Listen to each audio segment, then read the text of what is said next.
You're listening to the Options Insider Radio Network, the home of the Options Podcast. For more quality options programs, visit theoptionsinsider.com or search for Options Insider Radio Network in your podcast provider of choice. Listeners can also access all of our programming through our mobile app available in the iTunes and Google Play stores. Select programs are also available via live stream at mixlr.com/options-insider. That's mixlr.com/options-insider. Don't forget to follow along with your favorite programs and submit your own questions for the hosts at twitter.com/options, stocktwits.com/options, facebook.com/theoptionsinsider, or via questions at theoptionsinsider.com.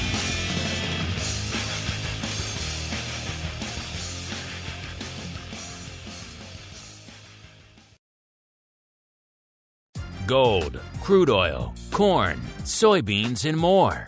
With so many tradable products, the futures options market can be an intimidating place. How can you possibly keep track of the latest trading developments across so many different products? Don't worry, we've got you covered.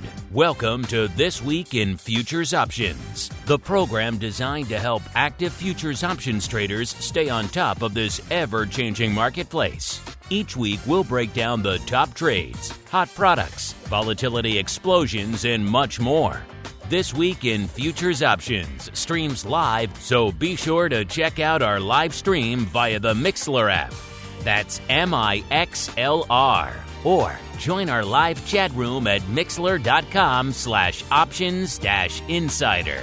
Whether you're an experienced veteran or a newcomer looking to separate the wheat from the lean hogs, This Week in Futures Options has the information you can't find anywhere else.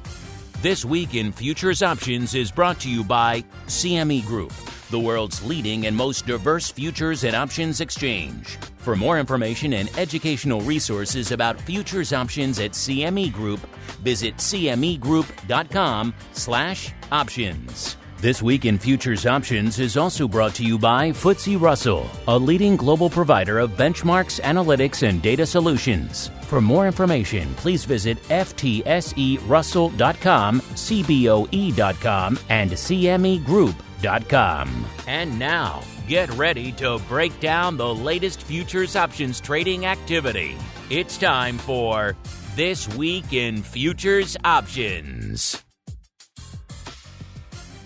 All right, everybody. That music can mean only one thing. It is time once again for TWIFO, This Week in Futures Options, a program where we break down everything happening on the futures options side of the fence. So we'll talk some equities, of course, this week. Kind of hard to avoid that. Maybe some commodities, metals. You never know who's going to make it into the spotlight every week. That's why you have to tune in every week, 1:30 p.m. Central via the Mixlrs if you want to join us live or after the fact on pretty much every podcast platform on the planet out there. Remember, if you like what you hear, not just for this program, but for all the other shows we do throughout the week, make sure you keep those reviews coming in your platform of choice. There's a legion of new people discovering the options market every day out there in 2020. We want to make sure they have a reliable source of information on said market. So keep those reviews coming so new folks can continue to discover our content. Keep those questions coming too. We do love to hear from you guys. Let's see who we're going to hear from today. First off, I know who we're not going to hear from. Our usual compatriot and partner in crime, who did just join us earlier this week on our big election night special, the 4-hour extravaganza. Pleased to see so many of you out there joining us from pretty much all over the world. It was a fantastic special.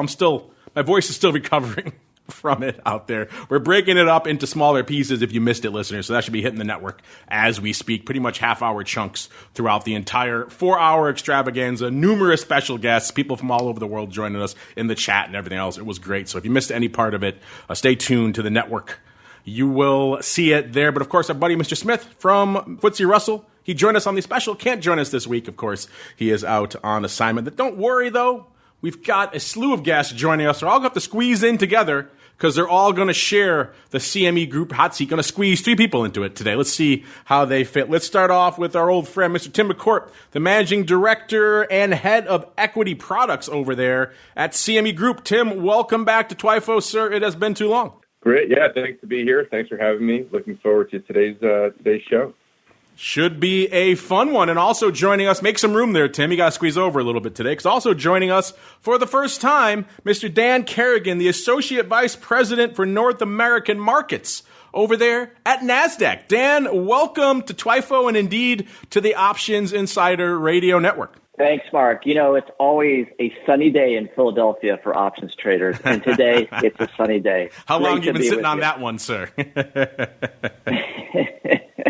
Well, since 1790. Yeah, there you go. Well, Dan, since this is your first time on the network, why don't you go ahead and give our audience a quick overview of your background in the option space, as well as what it is you do day to day over there at NASDAQ, sir? Sure. I'm part of the North American Markets Group at NASDAQ, and that means we run all of the exchange properties. So the NASDAQ stock market, which I like to call the nation stock market, listing exchange for some of the most innovative companies in the market today that make up our NASDAQ 100 index. But then we also run 6 equity options exchanges. We also run a fixed income exchange for trading U.S. Treasuries.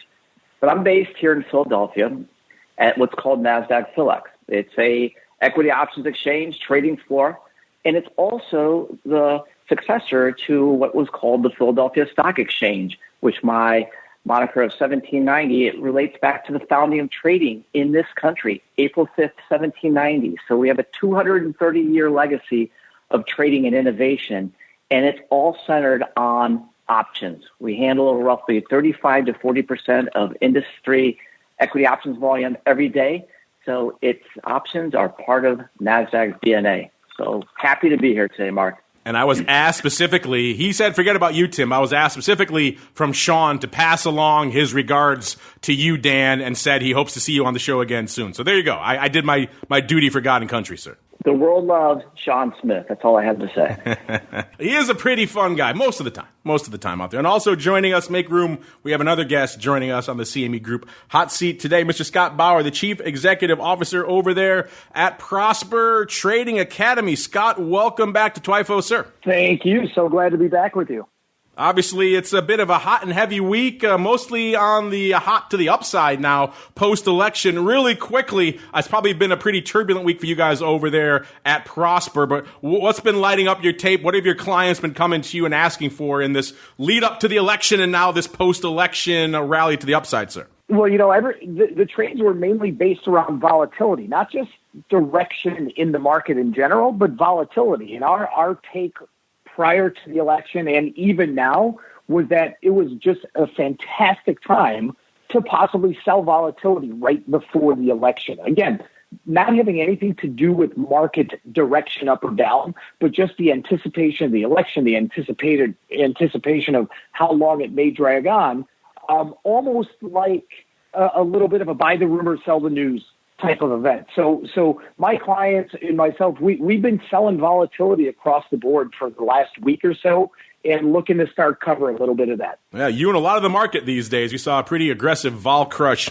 in the equity landscape. We'll get to all that and a lot more on the show here. But first, let's kick it off the way we always do with our movers and shakers.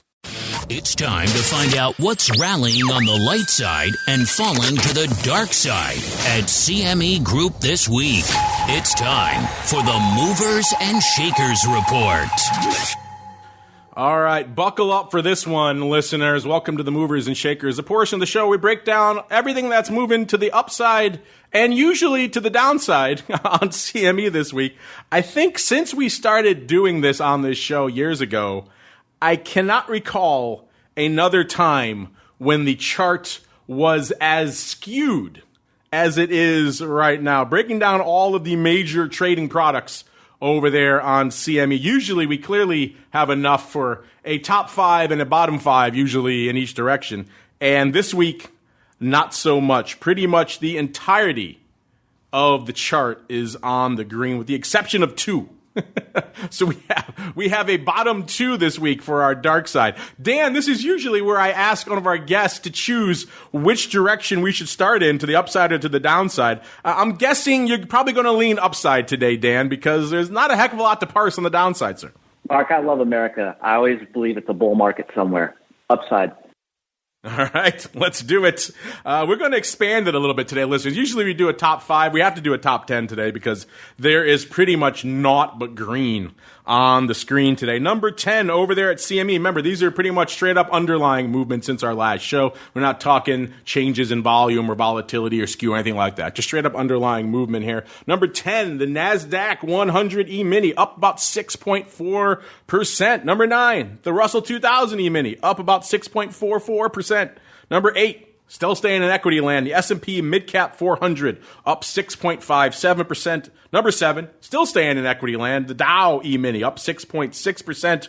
Number 6, we jump over to soybean oil up about 7.25%. Then we get to our normal top 5 here. Number 5, our old friend WTI up 7.8%. It was number 2 in the other direction last week, listeners, off nearly 13.5%. So it's been a crazy week out there in WTI land. Number 4, RBOB up 7.81%. It was number 3 again in the other direction last week, off nearly 10%, 9.96%. So again, a crazy swing out there in equity land. Number 3, I think a product you may know a thing or two about, Mr. McCourt. That is Bitcoin, up 9.43%. It was number 15 in the upside direction last week, up about 0.25%. Number 2, palladium, getting out to metals land, up 9.44%. It was number 5 to the dark side last week, off about 7.25%. Number 1 with a bullet this week is lumber, up nearly 13%, 12.94%. And guys, before you ask us, we've done it before. Not a lot of options slinging over there in lumberland, so not a lot to parse. Since there's only 2 of them, I guess we might as well do the dark side as well. Rough rice off 1.12%. And nat gas, the only product that has the temerity to really be moving aggressively to the dark side this week, off 6.2%. That's it. Nothing else is red on the screen this week. That is complete insanity, listener. I can't remember the last time, if ever, that we've seen that. I think we'll tweet that chart out for you guys, too, so you guys can see it for yourself. So I guess we have to start to the upside, and that means we're going to talk a little bit of equities. It's time to explore the volatility swings, skew changes, and hot options trades in your favorite indices. It's time to talk equities. All right, everybody, welcome to the equities portion. We break down all the action over there on the equity side of the fence. Come into showtime. As you might imagine, there is some action out there in that side of the fence. So let's start off looking at the volatility of small caps, as we are wont to do, a.k.a. the RVX. Coming into showtime was at about a 32.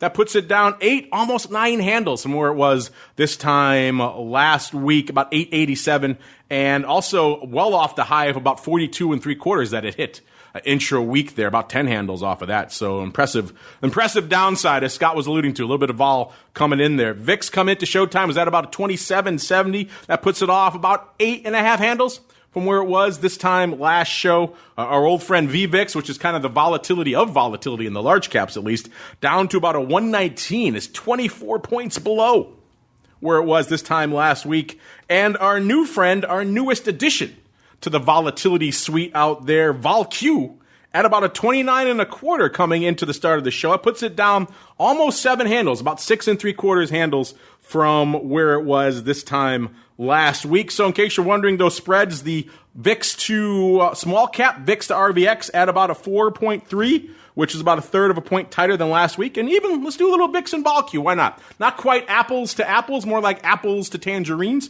but still, you can still spread them. And about 1.5 points difference between those. So let's start there. Obviously, in VOLQ land, it is the newest addition to the volatility landscape. A lot of our listeners are probably wondering, what happened here? How did this joint initiative, this joint volatility product come to pass between CME and NASDAQ? So maybe, Tim, we'll start with you, and then maybe you want to hand it off to Dan, feel free. How did this ball get rolling, sir? Yeah, it's a great question, Mark. And if you recall, CME and NASDAQ have had a multi-decade, long-standing partnership around the NASDAQ 100 and a few of the other NASDAQ index properties. And when we renewed our partnership a few years ago for the long term, we really wanted to come together and focus the collective efforts and the acumen of both organizations to bring new, exciting, and innovative risk management tools to the market. And one of the things we first started talking about a few years ago, end of 2018, beginning of 2019, was VOLQ. It was a relatively new index at NASDAQ at the time. And we've really worked with Dan and his team over there to make sure that the product is ready, the index is ready, validated with customers. And I think it's really just a great example of what CME and NASDAQ can do when we listen to the marketplace, when we listen to our customers. And given the backdrop of the last few years, the NASDAQ has become a very different index. It's a leading global equity index benchmark, but it has a different personality. It displays different characteristics than other indices, such as the S&P or the Russell families. And there's been an increasing need in the marketplace for different types of risk management around the NASDAQ or the story stocks that make up the NASDAQ itself. So it's been a great addition to the toolbox. And with that, I'll hand it over to Dan, who can tell you a little bit more about the specifics of the index and what he's been hearing from his side. But it's been a lot of fun. I think the first of many things to come out of this multi-decade great partnership with our friends over at NASDAQ. Thanks, Tim. And Mark, we believe greatly in the value of our relationship between NASDAQ and CME, specifically because, as your show says, you're focused on options. We are all about providing new types of options, new types of contracts for both institutional and retail investors so they can achieve their portfolio return goals. I mean, as we've seen, this year has been a poster child for volatility. I like to call it 2020, the year of volatility. But when that term comes up, a lot of investors say, I get what you're saying, but it doesn't really resonate with me. So we thought it made a lot of sense to craft a volatility index that's probably more in line with what traders look at when assessing markets. Then here's an example. When traders in the old days on a trading floor might come back into the pit, or maybe they're now on a trading desk, they're coming back, or they're at home in the comfort of their home office. You start off the show, Mark, by talking about which products are up, which products are down, which ones are green or red. That's fine. But another piece of information helps with that investment picture, and that is simply asking the question, hey, where is the at-the-money volatility? And that very concept is the premise for the NASDAQ 100 Volatility Index, or ticker symbol VOLQ. But importantly, for futures on CME, it's ticker symbol VOLQ. It is a measure that only looks at the money options. And what does that do for the trader? It separates out the noise. You talked about looking at skew. There's no, skew, which is about a one standard deviation, put and call options out of the money. And there's no deep out of the money options that affect our index. It's always, if you're looking at the market right now on the screen, where's the NASDAQ 100? You can now answer the question, where is NASDAQ 100 volatility, which is a measure of implied 30-day movement. So definitely a new tool in the toolbox for traders. And Scott, you mentioned you've been trading a lot of volatility out there of late. I'm curious, how does all this NASDAQ vol, how is this playing into what you guys are doing over there at Prosper? And what have you been up to out in the vol space? You mentioned selling it aggressively. How have you guys been going about that? Yeah, so a couple things. The description that we just had and how this product is different, it couldn't be more spot on. And I'm talking from the trader standpoint right now, is when traders look at, where is vol and how are you pricing in the expected move of an asset class, whether it's a stock or a future, whatever it is, you price it in with at-the-money options. And given the option pricing models, and I'm not going to go into any funky math right now, but when you look at that at-the-money straddle, you're pricing in basically a one standard deviation range, 68% probability. So by using the at-the-money straddle, as the VOLQ options do, it really does kind of hone right in to the very most liquid options that there are, and really gives a fantastic opportunity to trade not those outliers, not the skew both above and below, but really what is at the money. So hopefully that makes sense. And again, that's to me one of the greatest things about this product is what it's using to determine its value, and that's the at the money options. And we have seen just over the last week or so, the VOLQ go from 30, I'm looking right here, almost 40, right? The high 30s down to where it's trading at 28 right now. And like I said, we've been aggressively selling volatility. Now, volatility equates to, in option world, premium. When volatility is higher, options get more expensive. When volatility is lower, options get less expensive. And there are, just like, you can do technical analysis on an individual stock or a futures market, support areas, resistance areas. You can do the same thing with volatility, because volatility is something that's called mean reverting, where it's always going to find its balance. It's always going to find that midpoint. So when volatility spiked, we've been selling that premium, and like I said earlier, we're starting to collect a little of that back. Again, not to get too technical on the math, but right now with VOLQ trading, I think we're let's call it 29 right now. The math behind that suggests that space is going to move by roughly 8%, 8.3% over the next 30 days. When vol was trading up at 40, just basically last week or so, that suggested a move in the NASDAQ space of almost 11.5% in just, a 30-day time. So you can see how vol absolutely directly correlates to the move in the marketplace. And again, for traders, two things. One is we always look at those at-the-money options. That's the first go-to. And then number two, you can look at this technically and or fundamentally as if it were another asset class looking for those support and resistance levels to trade off of.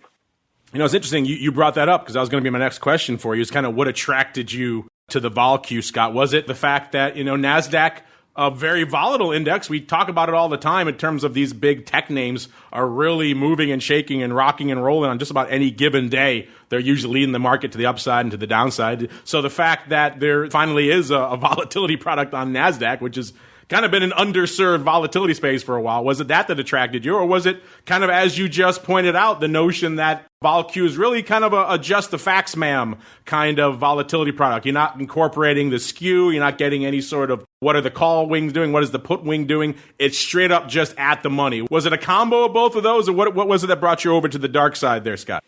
Definitely a combination, but the opportunity to trade this new volatility product that really, there's nothing like that out there for the NASDAQ space, made it so interesting. And then being able to incorporate, that shorter time frame, that 30-day forward-looking look here, based on options that are right at the money. Like you said, I'm not going to say it's plain vanilla, but it makes it so concentrated, so easy to focus and understand, and it's a great product. Well, let's talk about that product a little bit, because you mentioned kind of it has been launched. It is still kind of in the early days. It's only been about a few weeks now, I think maybe closing in on a month here, that we've been live on VOLQ futures. But, walk us through how have those early days been in terms of volume and what you're seeing and what you're hearing from the clientele out there. Maybe Dan, we'll start with you. I'd like to refer to Tim. I just want to front run Scott in terms of a catch up. Important for your listeners to note is that this is a great technical tool, because Scott brought up the great points. Hey, simple ideas in terms of at the money. But this is a product that is inversely correlated to the NASDAQ 100 index. So if you're a technical trader and you're looking at support and resistance lines, there's one thing you can count on. This index is negatively correlated about 80% of the time. So NDX is going up and NASDAQ 100, VOLQ is going down, and vice versa. And the reason why that's important before handing it off to Tim is, here's an example. Let's say you're a trader and you want to have a long-term bullish futures position. You're long the E-mini NASDAQ 100 futures, and that's your goal for the year. But along that way, you got a lot of volatility, a lot of sawtooth moves, like what we experienced back in March. VOLQ futures allow you to hedge out that volatility risk while maintaining these long positions. So it's a great complement. You want to get the returns from your equity futures position, but how about hedging them without having to exit those returns? So that's the setup, I think, for Tim in terms of the early days focus on this product. Tim, yours. Yeah, thanks, Dan. And, we launched the VOLQ futures back on October 5th, and it's been going really well. Some of the new products always present unique challenges and great opportunities for the marketplace. The thing that's interesting is this is really, I think, a first of its kind product at CME. This is our volatility contract on an equity index, and we've been working with market participants to build a robust order book. We've seen great orders kind of coming in terms of efficient price discovery around all three futures contracts that we offer, because we offer 3 monthly contracts. So right now we offer the November, the December, and the January 21 contract. We've seen great pricing from customers. We've seen trades, which has also been great. It's been market makers buy customer paper, which is always great to see in a new product. We've had a few contracts carried into the October expiration, so we've already gone through one expiration without incident. Everything worked as designed. So a lot of these early days in volatility contracts are about building confidence, establishing the price structure, the term structure, increasing the efficiency of the book, having the operational plumbing worked out for everyone with respect to daily settlement and final settlement at maturity. So it's going really well. We're really pleased. We have a lot of work to do ahead of us in terms of increasing adoption and getting more participants into the contract. But this is what makes building markets a lot of fun. I've been at CME over 7.5 years now, and it's not every day you get a chance to build new markets. And that's really what I enjoy. It's what the team enjoys. So we enjoy working with NASDAQ and all of our other market participants and customers. So it's a lot of fun.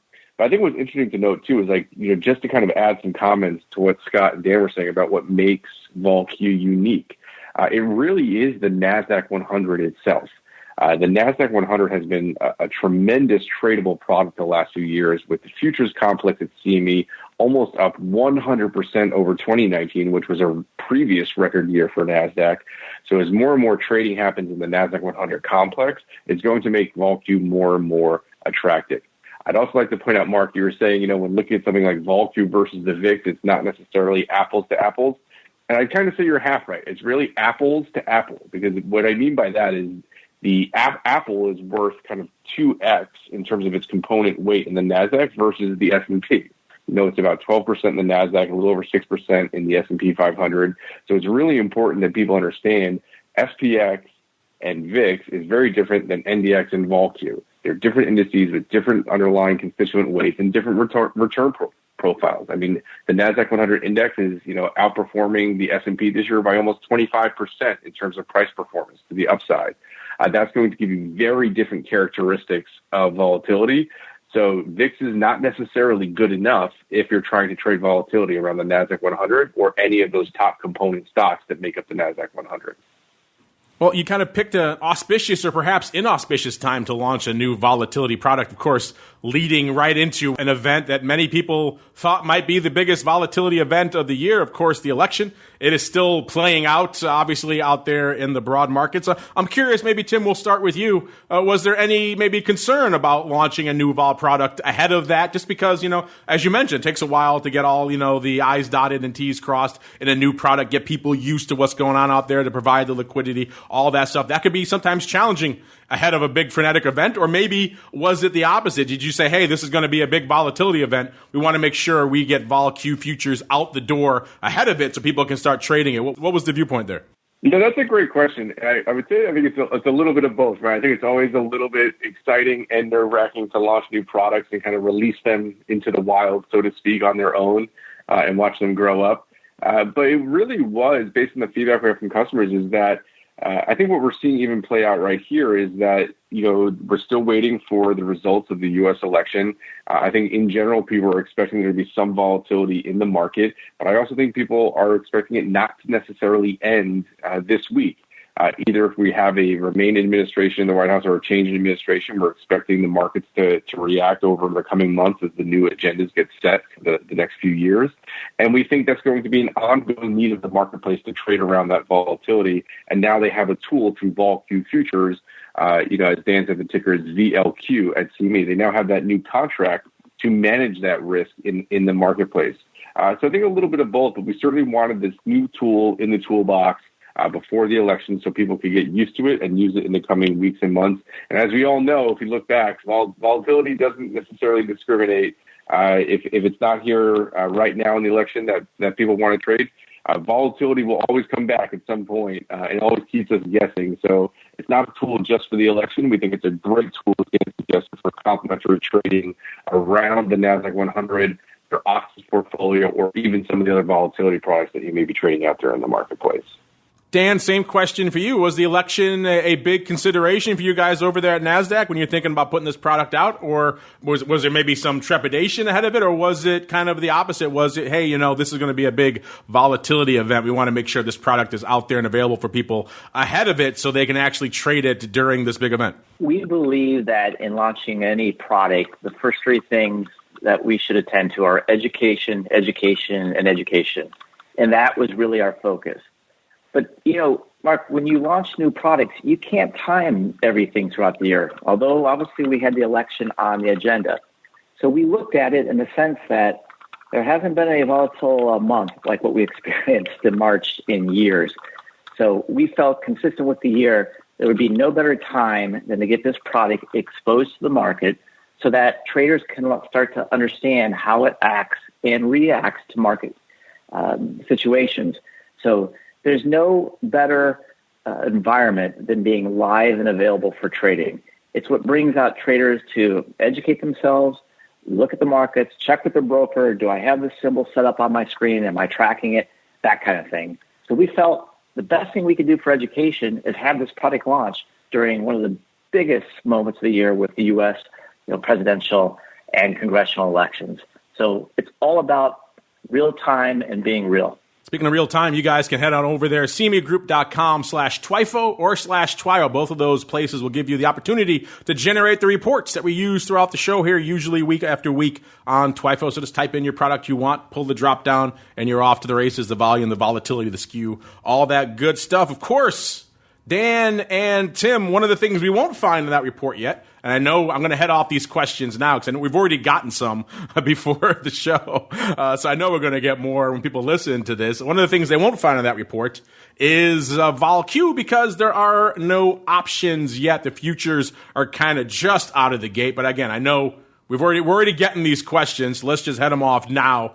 What is the time frame for when we can start maybe expecting the options out there? Dan or Tim, whoever wants to take it. I'll start just to pass to Tim that for security style options, that is options that are in an SEC account, maybe you have a stock account, we're projecting that in the first half of 2021. Yeah, great, Dan. We're super excited about that. There's always a little bit of an order of operations to these things. So first comes the futures, and then we're excited about the style from NASDAQ in the first half.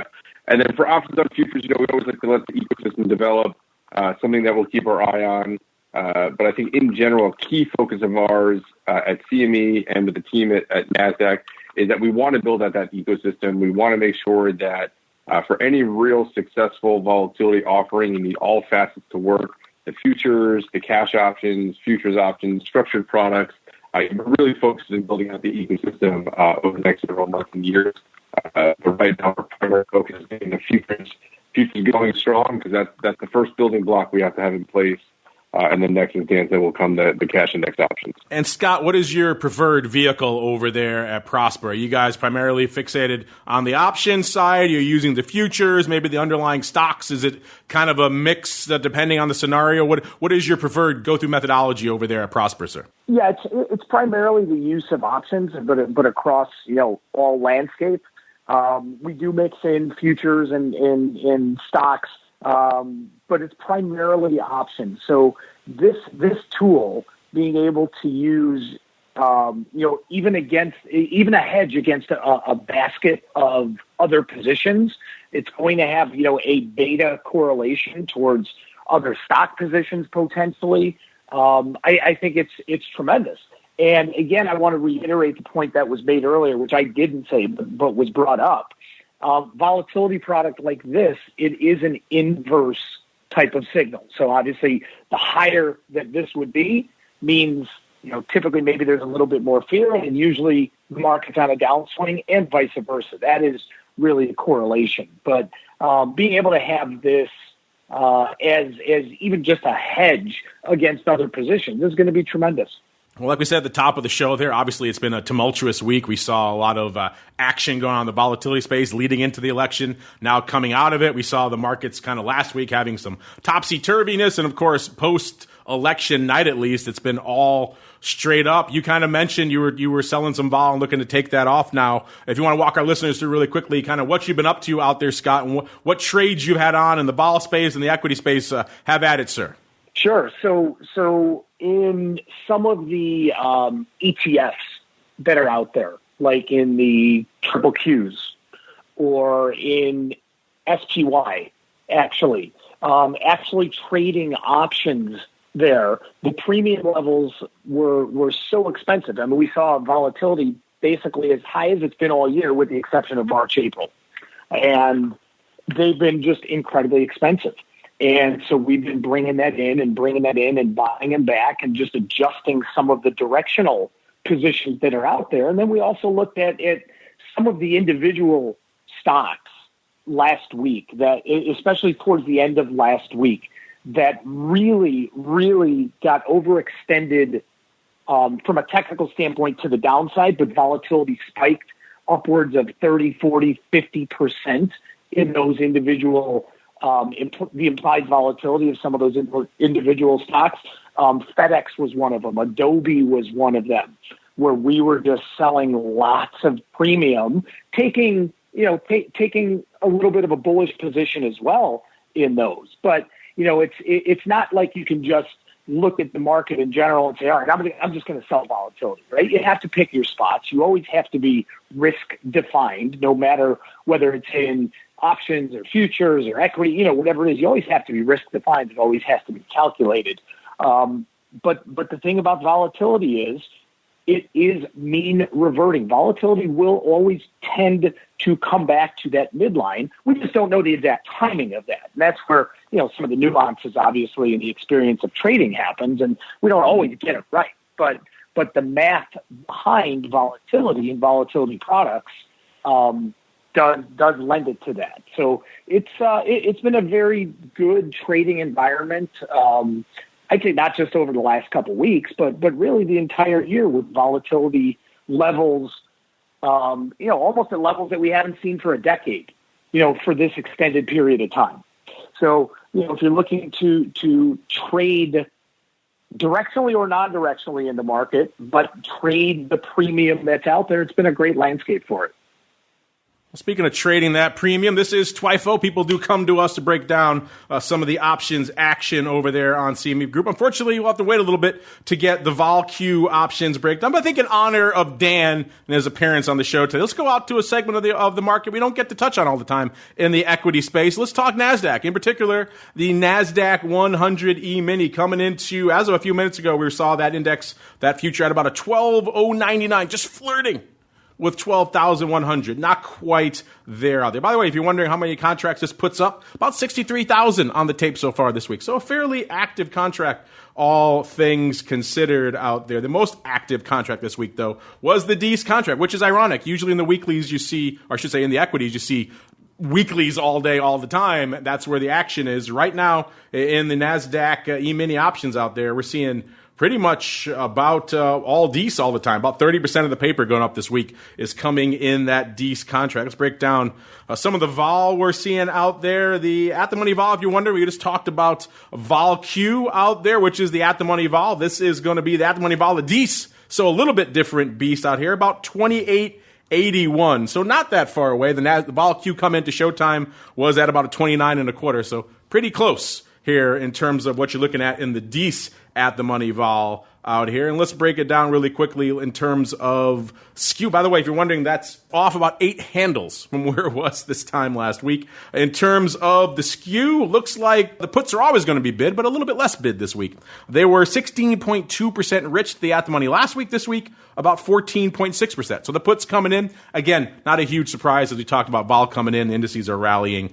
People may be taking off some of those hedges they had going into the big election event. The calls, 11.4% cheap last week. This week, 14.6%. So the call is coming in pretty aggressively as well. Again, the vol is coming in pretty aggressively. So you're going to see both sides of that skew coming in pretty hard. In terms of what the most active contract is out here this week, it's the 12,000 calls. So again, not surprising. We're kind of breaking through that 12,000 even strike, threatening 12,100, ever so close to it. So that was the number one strike with a bullet out here, followed closely by the 12,200. So a lot of upside at play out here in NASDAQ this week. And then number three were the 10,000. Yes, you heard me correct. The DEES 10,000 puts.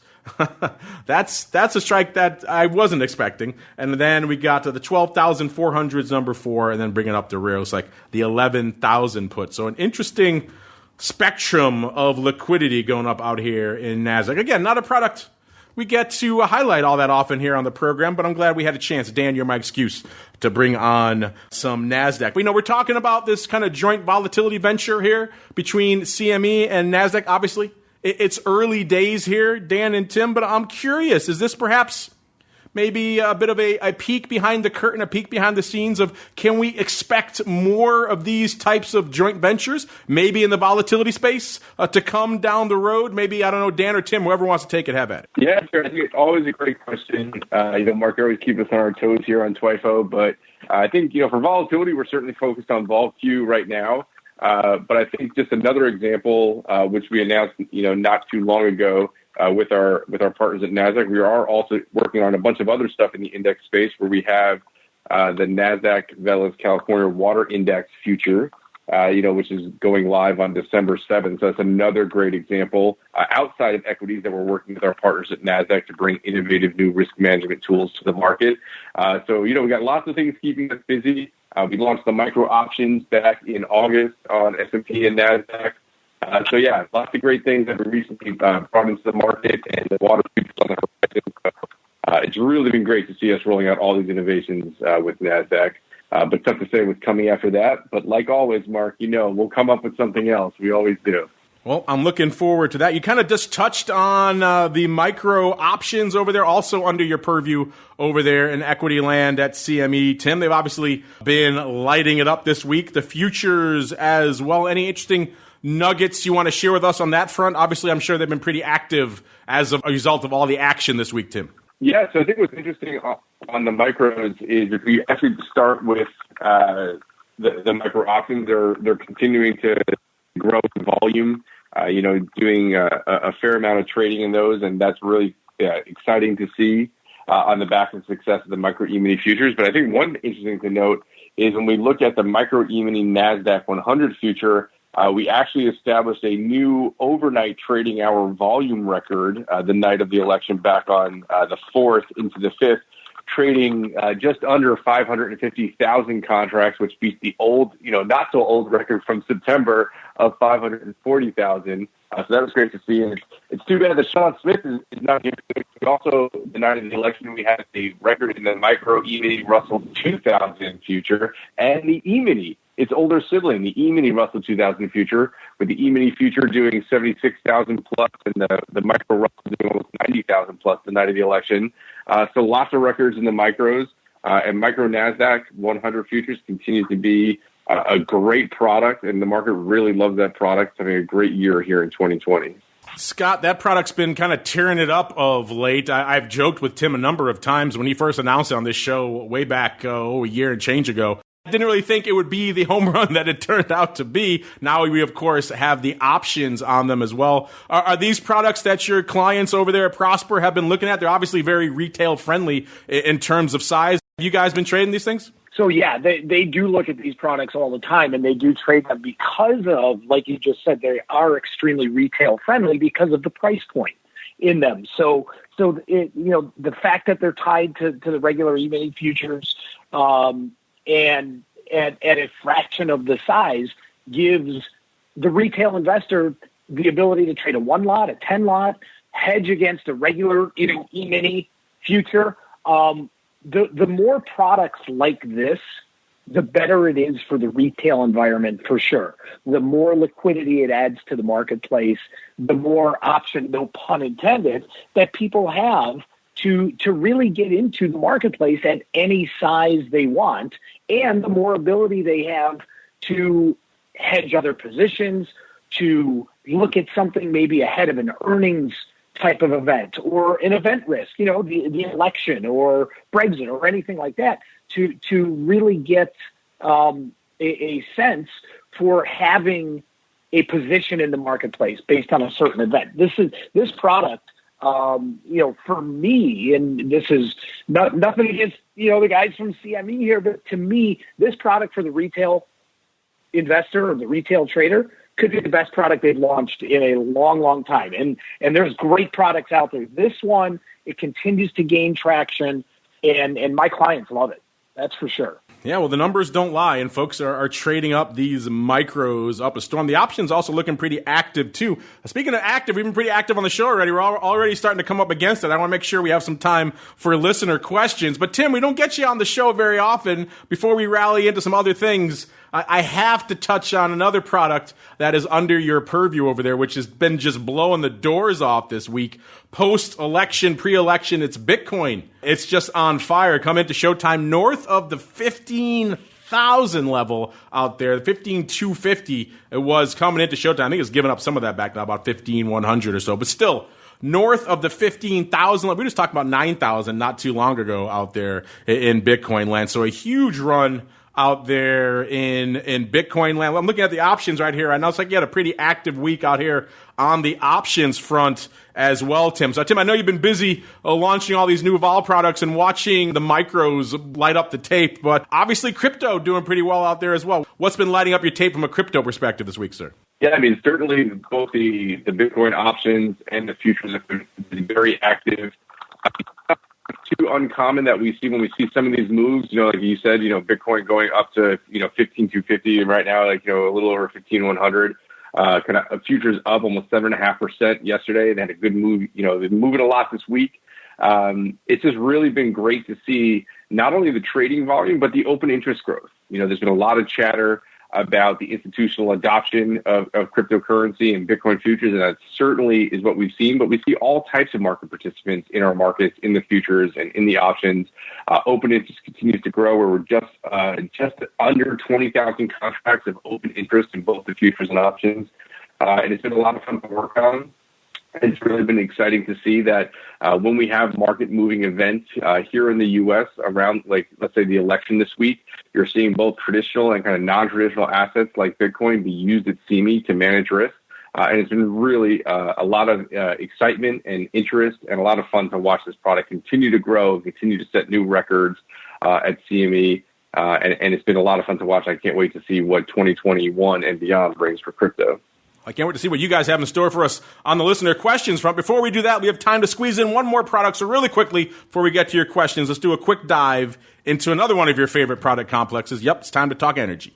It's time to tap into the deep options well of black gold, Texas tea, nat gas, and more. It's time to talk energy. All right, everybody, welcome to the energy segment. You guys have been lighting up a lot of WTI of late coming into Showtime, like we mentioned. It's moving and shaking to the upside at about a 38.5. We've talked many times about how the options market has been fading. Any move north of 40, not quite there yet. Still at about 38.5, but still just an active week across the board. About 582,000 contracts on the tape coming into Showtime out there in options land. Scott, I know in your previous appearances, WTI and crude has been one you guys pay attention to a lot over there at Prosper, and that I know a lot of your clients trade out there. So what's been lighting up your tape out there in energy as we've seen this retreat away from 40 and now this resurgence back toward it again, sir? Trading the range. And it has been, as you mentioned, such a clearly defined range for quite some time. 36 and a half, let's say, up to that 41, 42 range. And we have been trading that trend, and my clients have been trading that trend. Now, at some point, we are going to break out from there, one way or the other. But it is such a clearly defined channel, clearly defined trend that it's been incredibly tradable. In terms of trading on the option side, I know that my clients, as crude has rallied, they've been selling some call spreads. When it falls off, they'll sell some put spreads. And again, until it trades out of that range, which it will happen at some point, that's what they've been doing. But we always do everything, like I mentioned earlier, with spreads, where I'm not trading any naked options at all, especially in the commodity space. But I'm not trading any naked options at all. And so we always know what our defined risk is. going into any trade that we make. And so that's been that's been a consistent trade over the last, really 6 months or so, quite frankly. Yeah, it's hard to argue with that. WTI has been very range-bound. Whenever it tends to break north of 40, you're right. You can usually reliably wager that it's not going to hang out there for very long.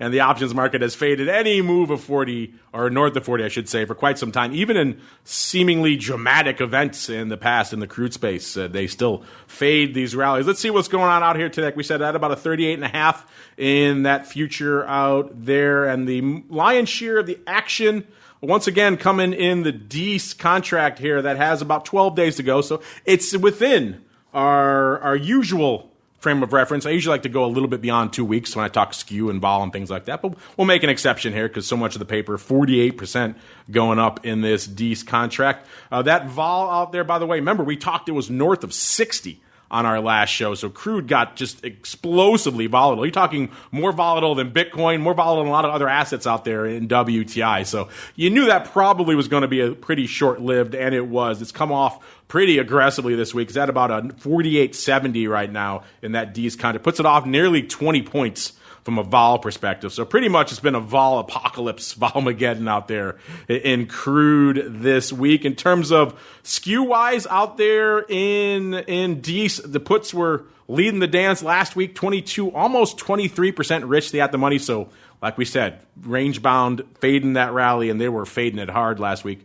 This week, those puts have come in, as you might expect, given the fact that the vol has come in aggressively. They're only about 17% rich to the at-the-money this week. And, of course, the calls, surprisingly, still kind of in line. 15.1% cheap last week, 15.5% cheap this week. Going out here to where the most active contract was this week, it was the 33 puts. That's a surprising strike, given the fact that we're threatening not quite 39, 38.5 or so coming into showtime. So not a strike closer to that, but actually the 33 puts were trading pretty actively all week. The big day was actually yesterday. 8,000 on the tape yesterday, about 6,700 on Monday, and the rest kind of scattered throughout the week. A lot of that opening, so a lot of opening paper on the 33 puts. Maybe going back to what Scott was talking about with trading this range. It starts to get a little bit north, maybe some folks loading up out there. Either way, a lot of action on that 33 put strike. Let's see really quickly what else was lighting it up out here this week. 42 calls, 4-2. Another interesting, perhaps unexpected strike. Actually, before I get to that, though, yeah, actually, no, it wasn't 42 calls with about 15, almost 16,000 of the lion's share coming on Monday, 6,200. A good chunk of that was actually closing out there. So maybe some folks deciding not going to make the 42 anytime soon, taking those off the table. Let's look really quickly to see if we see any other funky activity out here, some farther out, more optimistic strikes, shall we say, as we usually do out here in crude oil. Let's see. Going out to June of next year, the 60 calls, 6-0, trading about 5,200 contracts this week. That's a surprisingly and interesting strike out here, well outside that range we just talked about. So maybe a little bit of optimism by next June out here. A 5,000 lot going up, most of that opening out here this week, as well as 65 calls. So if 60 wasn't optimistic enough for you, 65 calls trading 6,500 times this week in DEES of 2021. Also looks like the 60 calls trading out there as well, so maybe a bit of a vertical out there. But either way, some farther off upside is the order of the day in the longer term WTI. Now let's see what the order of the day is for you guys, what you have in store for us. It is time for your futures options feedback.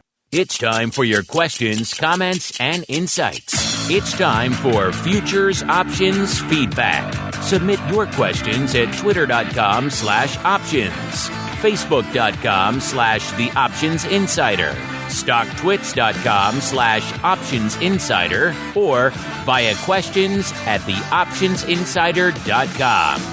You can also submit your feedback via our Options Insider Radio Network mobile app, available for iOS, Android, and Kindle Fire devices. You can even ask your questions live every Friday at 3 p.m. Central via our Mixlr chat room.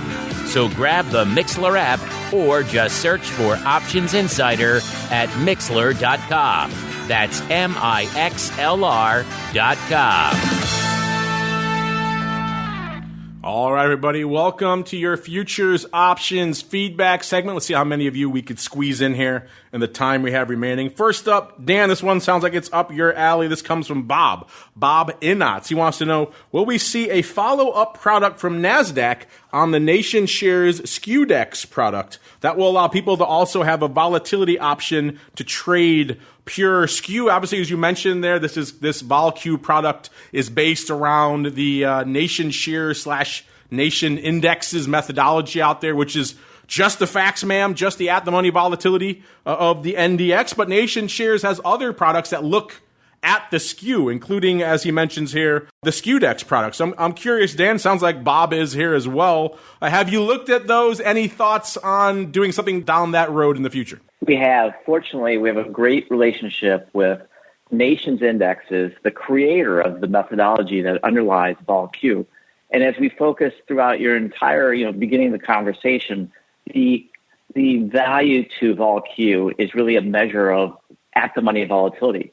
But for those traders who want to have that opportunity for a mini crash insurance, something having to do with skew, there is an opportunity for us, and we're definitely focused on that.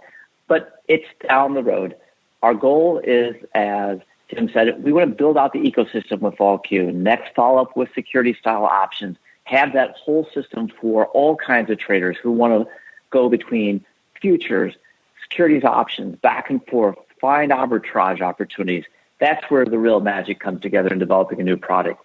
There you go. We love the magic of new products. Since we have two, not just one, but two exchange reps here on the show, let's see if we can squeeze in this one from Baiju. He's a regular listener and question answer. He says, hi, Mark. Can you advise, how does assignment work from an exchange perspective? How do they decide who to assign, say, before expiry? If someone on a strike wants to exercise his or her buy, there can be many sellers on the same strike. So how does the exchange decide which seller to assign? My understanding is it's a random selection process. Is that correct? Well, a lot to unpack here. Maybe some stuff to correct in terms of what the role of the exchange is versus the clearer and others. So maybe since we have two exchange reps, I'll let you guys clear this up. Maybe, Tim, we'll start with you. Anything you want to add here for Baiju on the whole assignment process from an exchange perspective? Yes, I think one thing to mention is in the equity index complex at CME, the only American-style options that we offer effectively are those that expire on the quarterly cycle, simultaneous with the future. Everything else is European in terms of equity. So presumably the early X question would only apply to those American options. And when those instructions for early exercise are provided to the clearinghouse, the assignment is random to the other, the opposite open interest holders in that same strike for that maturity. Random process exercised and assigned by the clearinghouse at CME. And he mentions the clearinghouse. Dan, obviously you guys have a variety of different options over there. Maybe illuminate Baiju a little bit on the distinction between, let's say, a NASDAQ and the exchange versus OCC and what they do over there, sir. In terms of the options products that we offer, single stock options and index options on the NASDAQ 100, it's aligned with what Tim had said. For our index options, they're European style. They're only exercised if they're in the money on expiration date. And with regard to his question of assignment, maybe you're talking about options on Apple stock, it's a random assignment, but that's handled by our clearing agent, the OCC, and not the exchange. Well said there. Yeah, not really an exchange issue there, Mr. Baiju. Look to your clearers for how they handle all that random assignment, but it is the key issue is it is random. They're not looking at you and saying, here, you get them all. It is a random process. Unfortunately, that music means this program has come to an end. Man, an hour flies by when you're talking equities and volatility and all sorts of other fun stuff in the landscape of futures options. But before we go, let's go back around the horn. We'll start with you, Dan, as one of our first guests here, squeezing into the CME hot seat. First time we had 3 people squeeze into that seat. Hopefully it was comfortable. Not a big seat. But Dan, if folks are intrigued about all things VOLQ, they want to learn more, maybe kick the tires for themselves, where should they go? What should they do? For the index, they can go to NASDAQ.com/VOLQ, see a lot of practitioner articles, trade talks, and a lot of collateral that will help them educate them on the index to get a sense of if it can help their portfolio management needs. There you go. NASDAQ.com/VOLQ, the place to go. Tim, same question for you. If folks are intrigued, they want to learn more about VOLQ or maybe anything else you guys have cooking over there in the land of either CME equities or perhaps crypto, where should they go? What should they do, sir? Yeah, the best space to go is CMEGroup.com. And then similar with Dan said, if you're interested in something like VOLQ, it's just CMEGroup.com/VOLQ, VOLQ. And same thing you can do /Bitcoin, /equity options. You see a pattern here. It's / whatever you're interested in for the vanity URLs. But CMEGroup.com is always a great place to start. And if you're also interested in some of our educational aspects, I would go to this, you could search for the CME Institute or go to activtrader.cmegroup.com. Always great resources for everybody. Well said. I'll also throw a plug in there myself for cmegroup.com/TWIFO or /TWIO, TWIO. Both of those work. Both of those will get you to the reports that we use throughout the show here every week on TWIFO. You can't beat the price. It's completely free. So if you're listening to this show, maybe after the fact, you want to check out, fluid milk at 3 a.m, you could do that. cmegroup.com/TWIFO or /TWIO, the place to go. And last but certainly not least, Scott, if folks are intrigued, I'm guessing a lot of them may have questions in the wake of what's been going on in the markets pre and post election, and they want to learn more about what you guys do. Where should they go? What should they do, Scott? Absolutely. You can find us at prospertrading.com. And what we do is myself and a few other, we're talking veteran traders that have been on the trading floors for 20, 30 years. We are in a live room trading with our students. So not just trading, but it's really based on the education across all spaces. So we're live in there 8:30 and 3 o'clock Central every single day, prospertrading.com. There you go. Check them out, prospertrading.com. And on behalf of Scott and Tim and Dan and indeed myself, and, of course, Mr. Smith, who couldn't be here, and everybody over there at FTSE Russell, I want to thank all of you out there for downloading, streaming, subscribing, for listening live, for sending in so many great questions. Keep them coming. We'll see you back here tomorrow, noon Central, 1 p.m. Eastern, for Volatility Views. Then it all kicks off again on Monday, another episode of the Option Block all the way through to Thursday, and another episode of This Week in Futures Options. This Week in Futures Options is brought to you by CME Group, the world's leading and most diverse futures and options exchange.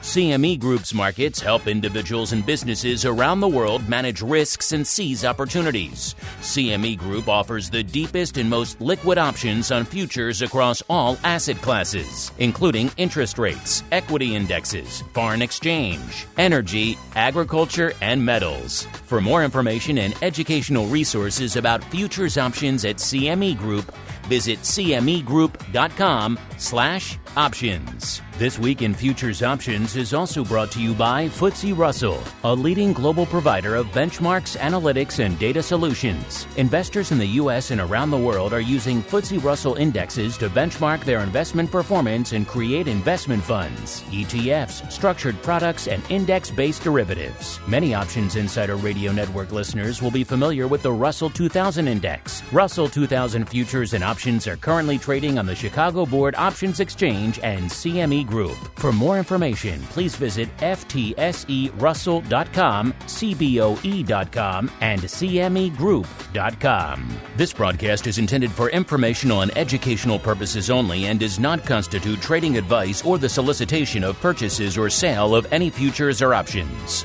The rulebook of the applicable exchange should be consulted as the authoritative source on all current contract specifications.